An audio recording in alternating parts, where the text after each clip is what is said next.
L'odeur de fumée de noyer d'Icori et de saucisses grésillantes flottait dans l'air humide alors que le barbecue annuel du Laborde et de la famille Tran débutait à Bâton Rouge. Les enfants se poursuivaient dans l'herbe. Des assiettes en plastique remplies de pain de maïs et de salade de choux cliquetaient sur des tables pliantes, et mes oncles se disputaient à propos du football de l'Université d'État de Louisiane comme s'il s'agissait d'une affaire judiciaire. Je m'adossais à un magnolia près du bord du jardin. 38 ans maintenant, bien que ma famille me voie toujours comme celle qui n'a jamais vraiment réussi. Ma sœur cadette, Félicia, étincelait dans une robe portefeuille jaune canari, charmant nos tantes avec des histoires de ses perspectives d'emploi et de ses voyages internationaux. Alicia vient de terminer son MBA à Columbia, cria ma mère, assez fort pour être entendue par-dessus le bourdonnement du destructeur d'insectes. Elle a eu des entretiens avec de véritables puissances Amazon, Ban, même Tesla. Elle rayonnait, se prélassant clairement dans une gloire réfléchie. Je pris une longue gorgée de mon thé sucré, attendant le clou. Et pendant ce temps, ajouta-t-elle avec un soupir étudié, quelqu'un fait toujours ce qu'elle fait, n'est-ce pas, Monica?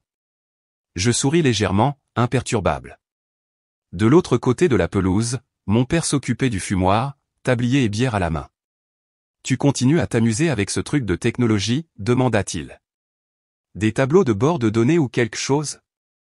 Il ricana, pas cruellement, mais jamais sérieusement. Je jetai un coup d'œil à mon téléphone. Demain, 10 heures, approbation finale de la fusion avec Delta Metric, suivie du lancement de notre nouvelle suite exécutive. En tant que fondatrice et PDG de Crestview Analytics, je serai celle qui prendrait la décision. Quelque chose comme ça, dis-je avec un haussement d'épaule. C'est alors que Félicia frappa dans ses mains avec excitation. Grande nouvelle. J'ai un entretien demain avec Crestview Analytics. Vous pouvez y croire? Ils m'ont appelé directement. C'est l'une des meilleures entreprises de stratégie de données aux États-Unis. Des applaudissements éclatèrent. Tante Cheryl lui tendit une mimosa. Je me contentais de sourire. Elle me reverrait, mais pas de la manière à laquelle elle s'attendait. C'est incroyable, Félicia. Je viens de lire un article sur la fondatrice de Crestview, une femme brillante, complètement autodidacte, intervint mon oncle Denny, hochant la tête avec admiration. Mon père laissa échapper un grognement satisfait en retournant une tranche de poitrine. Cette entreprise n'est pas une plaisanterie. Ils n'embauchent que les meilleurs. Très sélectif. Je réprimai un rire, imaginant le dossier des ressources humaines ouvert sur mon ordinateur portable dans mon bureau à domicile. Félicia Tran, soigneusement répertoriée parmi les candidates externes pour le dernier tour d'entretien. Elle ne savait pas que l'entreprise qu'elle vantait était la mienne, que j'avais démarré Crestview Analytics dans un appartement exigu de Bâton Rouge il y a 13 ans avec un ordinateur portable d'occasion et une cafetière de seconde main. Pendant qu'elle avait suivi toutes les règles qui lui étaient imposées, j'avais passé mes 20 ans à en écrire de nouvelles. Pour quel rôle passes-tu l'entretien? Demandai-je nonchalamment. Les yeux de Félicia s'illuminèrent. Consultante stratégique senior. Pratiquement au niveau exécutif. Tu peux imaginer? Waouh, dis-je, laissant le sourire effleurer mes lèvres. Ça a l'air prometteur. Elle pencha la tête, feignant la gentillesse. Si j'obtiens le poste, peut-être que je pourrai glisser un mot pour toi, Monica. Je suis sûr qu'ils ont des postes administratifs dans lesquels tu pourrais évoluer. Ma mère leva son verre de vin avec approbation. C'est gentil de ta part, chérie. Dieu sait que ta sœur pourrait avoir besoin d'un coup de pouce dans la bonne direction. 38 ans et toujours. Félicia s'interrompit, faisant un vague geste dans ma direction. En y réfléchissant, je pensais à mon bureau pentouze donnant sur le Mississippi, niché au sommet de la Crestview Tower en centre-ville. Au colloque industriel de la semaine prochaine, où je parlerai sous mon pseudonyme professionnel, Monsieur Ri, un nom qui avait récemment fait la couverture de Wired. Il n'avait pas encore fait le lien. Pas encore. C'est généreux de ta part, dis-je, d'une voix douce comme du miel. Bonne chance demain. Félicia sourit. Certaines d'entre nous créent leur propre chance, ma sœur. Tu devrais essayer. La conversation dériva sur le nouveau bateau de mon cousin, le tournoi de bridge de ma tante et les récompenses de thèse de Félicia. Je laissais tout cela m'envahir. Demain, tout changerait, et je voulais me souvenir de leur apparence avant que le masque ne tombe. Alors que le crépuscule s'installait sur le jardin, projetant des teintes ambrées sur les branches des mimosas, Félicia se leva de sa chaise et tapota son verre de vin avec un ongle manucuré. Je vais devoir me coucher tôt, annonça-t-elle, sa voix portant sans effort. Il faut être en forme pour demain. Elle sourit avec une fierté théâtrale. Le PDG de Crestview Analytics assiste personnellement aux entretiens finaux. Ri, ou quelque chose comme ça. Personne ne sait même qui elle est vraiment. Elle secoua ses cheveux. Eh bien, qui qu'elle soit, elle va m'adorer. Demain à 7 heures, je ferai partie de leur équipe de stratégie exécutive. Puis elle se tourna vers maman et ajouta avec un clin d'œil suffisant, alors peut-être que tu auras quelque chose de vrai à raconter, maman. Maman s'essuya les yeux avec une serviette. Oh, chérie, nous l'avons déjà. Au moins l'une de nos filles n'a pas perdu le fil. Je jetai un coup d'œil à ma montre. 12h52 avant que Félicia n'entre dans la Crescent Room au 27e étage et me trouve, Monica Tran, à la tête du panel d'entretien. 12 heures avant que le monde qu'elle avait construit sur des hypothèses et un statut ne s'effondre. Je me levai et rassemblai tranquillement mon sac. Appel client matinal, murmurai-je. Oh, ton petit travail à distance, dit maman, distraite. N'oublie pas d'envoyer l'argent pour l'anniversaire de ton père via Venmo. Félicia a déjà payé la majeure partie, encore une fois.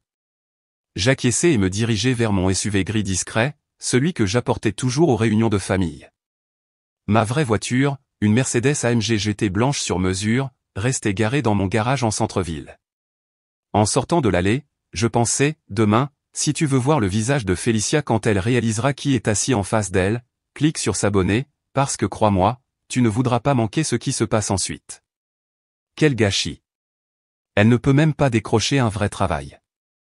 Je souris seul, imaginant la plaque nominative en acier brossé sur mon bureau, Ri, directrice générale, Crestview Analytics. Demain, Félicia apprendrait enfin à quoi ressemblait un vrai travail, et pourquoi elle n'en aurait jamais un dans mon entreprise. À 6h30, j'étais déjà dans mon bureau Pentouse en centre-ville, le soleil inondant les fenêtres du sol au plafond donnant sur le Mississippi. Le léger bourdonnement des serveurs qui chauffaient et le léger cliquetis du personnel arrivant au résonnaient comme de la musique dans les couloirs.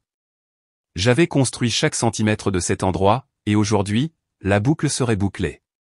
Le tailleur Max Mara gris ardoise me collait comme une armure calme, confiante, prête au combat. Tandis que je parcourais l'agenda du matin, mon assistante de direction, Jade, frappa et entra. L'entretien de votre sœur est à 9 heures précises, dit-elle, posant un dossier sur mon bureau. Elle est déjà dans le hall. Elle est arrivée 30 minutes en avance. Eh bien, murmurai-je, c'est nouveau. Jade eut un petit sourire. Elle a aussi posté sur LinkedIn. Manifester mon avenir en tant qu'exec Crestview. Ça fait le buzz sous Women in Leadership. Le marketing l'a signalé.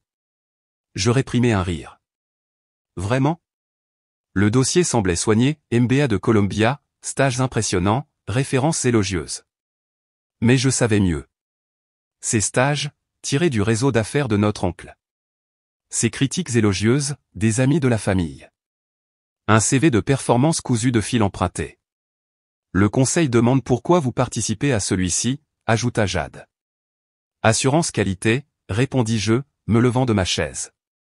Combien d'entretiens avant le mien? 3. Tous briefés. Ils vont creuser. À 9 heures, je me tenais derrière la vitre sans teint de notre suite de conférences au dernier étage et regardais Félicia entrer en douceur. Tailleur Chanel, l'air d'assurance immérité de Louis Vuitton. Elle serra la main de son premier interlocuteur comme si elle avait déjà gagné. Pendant 2 heures, j'ai regardé l'illusion s'effondrer. Chaque phrase préparée décomposée. Chaque histoire répétée ouverte. Chaque titre poli contesté et redéfini. Lorsque Félicia atteignit le dernier entretien, le mien, ses épaules s'affaissèrent, sa voix portait une légère touche de doute, et son sourire autrefois éblouissant s'était crispé et incertain. Faites-la entrer, dis-je à Jade. Félicia entra dans mon bureau, essayant, échouant, de masquer sa stupéfaction. Ses yeux balayèrent les fenêtres panoramiques encadrant le Mississippi, la peinture à l'huile abstraite derrière mon bureau, le doux éclat du chêne poli et de l'acier brossé. Elle fit une pause juste assez longtemps pour tout assimiler. J'avais le dos tourné vers elle, faisant face à la vue. Veuillez vous asseoir, mademoiselle Tran, dis-je, d'un ton égal et réservé. Elle s'assit prudemment, croisant les jambes, les mains jointes. Merci de prendre le temps, monsieur Ri. Je sais à quel point votre emploi du temps doit être précieux. Je tournai lentement ma chaise pour lui faire face, laissant le silence faire son travail. En fait, dis-je, mes yeux se fixant sur les siens, c'est Mademoiselle Ri. Monica Tran rit. Son visage se décolora. Elle regarda la plaque nominative, les récompenses sur le mur, la couverture encadrée de Forbes avec le titre « Ri, la femme qui redéfinit discrètement la stratégie de données à l'échelle mondiale. » Vous, souffla-t-elle. Bonjour, Félicia, dis-je avec un sourire calme. Surprise de voir votre sœur sans but diriger l'entreprise que vous aviez hâte de rejoindre? Elle cligna des yeux. Ses lèvres s'entr'ouvrirent. Rien ne sortit. Les réponses préparées, les blagues pré-répétées, disparut. Mais, ce n'est pas possible, parvint-elle à dire. Vous n'êtes qu'une simple indépendante à distance. C'est ce que maman a toujours dit. Ah bon? Je désignai nonchalamment les distinctions alignées sur les étagères. Pendant que vous collectiez des diplômes, je collectais des contrats. Pendant que vous exhibiez des offres d'emploi, je construisais une clientèle mondiale. Chaque fois que vous me traitiez d'échec, je négociais avec des entreprises du Fortune 100. La voix de Félicia se brisa. Vous nous avez piégés. Vous avez menti. Je rencontrai son regard, aussi stable que la pierre. Non. Vous n'avez simplement jamais demandé qui j'étais vraiment. Non, Félicia, répondis-je, d'une voix égale et maîtrisée. Vous vous êtes tous piégés vous-même. Vous étiez tellement occupés à penser que j'étais un échec que vous ne vous êtes jamais arrêté pour demander ce que je construisais réellement. Je pris mon téléphone et ouvris mon application bancaire, tournant l'écran pour qu'elle puisse voir. Cet argent d'anniversaire que maman a mentionné? Je viens d'envoyer ma part. C'est un transfert à 6 chiffres. Pour moi, c'est une erreur d'arrondi. Des larmes montèrent dans ses yeux. Pas le genre brisé, mais chaude, humiliée, furieuse. Et maintenant, s'emporta-t-elle. Vous allez le dire à toute la famille? Faire un spectacle de ça? Je secouai la tête. Je n'ai pas besoin de dire un mot. Votre performance d'entretien l'a déjà fait. 3 associés principaux ont séparément recommandé de ne pas vous embaucher. Le feedback a été unanime. Trop arrogante. Trop superficielle. Complètement non préparée. Sa voix se brisa. Vous m'avez tendu un piège. Je vous ai donné exactement ce que vous avez demandé. Une chance de faire vos preuves. Il se trouve simplement que j'étais de l'autre côté de la table. Je me levai, lissant le devant de mon tailleur. Vous devriez chercher ailleurs, Félicia. Essayez de construire quelque chose de vrai la prochaine fois. Quelque chose qui n'est pas soutenu par des hashtags et l'approbation de l'oncle Charles. Elle se leva d'un pas instable. Ses talons coûteux semblaient soudainement maladroits sur le sol poli. La veste Chanel qu'elle portait comme une couronne pendait maintenant comme un masque, mal ajusté et exposé. Maman et papa le savent. Ils le sauront, dis-je, passant devant elle pour aller à la porte. Je suis sûr que vous leur raconterez tout sur votre entretien avec Monsieur Ri. J'appuyai sur l'interphone. Jade, veuillez accompagner Mademoiselle Tran dehors et annuler mon dîner avec la famille. Oui, Mademoiselle Ri. J'ai une réunion du conseil qui nécessite toute mon attention. Lorsque la porte se referma derrière elle, j'entendis sa voix se briser dans le couloir, suivie d'un sanglot étouffé. Pas exactement la sortie triomphale qu'elle avait imaginée. 1 heure plus tard, mon téléphone vibra avec des messages entrants. D'abord de maman, quel genre de coup cruel était-ce? Félicia est en larmes. Puis de papa, comment as-tu pu humilier ta sœur? Nous ne t'avons pas élevée pour être vindicative. Je fixai l'écran, expirai doucement et le posai face contre terre sur mon bureau. Il savait enfin qui j'étais vraiment. Mais ce qu'il ne réalisait pas, ce qu'il n'avait jamais demandé, c'est que j'avais cessé d'avoir besoin de leur approbation il y a longtemps. Je répondis au groupe de discussion familiale par un seul message, vous m'avez élevé pour réussir. Félicitations. Vous l'avez fait. Maintenant, peut-être que vous reconnaîtrez à quoi ressemble une véritable réussite. Puis j'éteignis mon téléphone et me tournai vers ce qui importait, diriger une entreprise d'analyse d'1 milliard de dollars qui a transformé des industries entières pendant qu'ils étaient trop occupés à faire des blagues à mes dépens. Laissez-les prendre leur temps pour s'adapter. Je ne ralentissais pas pour leur confort. Au cours des semaines suivantes, le changement fut palpable. Quand ils appelaient, ce qui était rare, les conversations étaient tendues, délibérées. Les vieilles blagues sur mon activité secondaire disparurent. À leur place, des politesses prudentes, des silences gênés et des éloges exagérés lors des anniversaires sur Zoom. Félicia a finalement décroché un poste de coordinatrice de projet dans une petite agence de branding de l'autre côté de la ville. Pas tout à fait le poste de direction qu'elle avait envisagé. Pas de bureau en verre, pas d'annonce virale sur LinkedIn. Juste un travail, gagné à la manière traditionnelle, sans raccourci. Maman et papa ont tranquillement cessé d'organiser leur dîner du dimanche. Peut-être étaient-ils embarrassés, ou peut-être ne savaient-ils simplement pas comment exister dans un monde où la fille qu'ils avaient écartée possédait maintenant la ligne d'horizon qu'ils désignaient autrefois avec pitié. Mais le moment qui a scellé le tout est survenu 3 mois plus tard. Forbes a publié son numéro d'automne avec un titre audacieux en couverture, Le succès silencieux, comment une femme a construit une entreprise d'1 milliard de dollars pendant que sa famille pensait qu'elle échouait. J'étais là, centré, en couleur, un tailleur impeccable, le paysage urbain de Bâton Rouge derrière moi. Pas de pseudonyme, pas de silhouette. Juste Monica Trannery, en pleine vue. J'ai fait envoyer 10 exemplaires par courrier express à chaque membre de ma famille.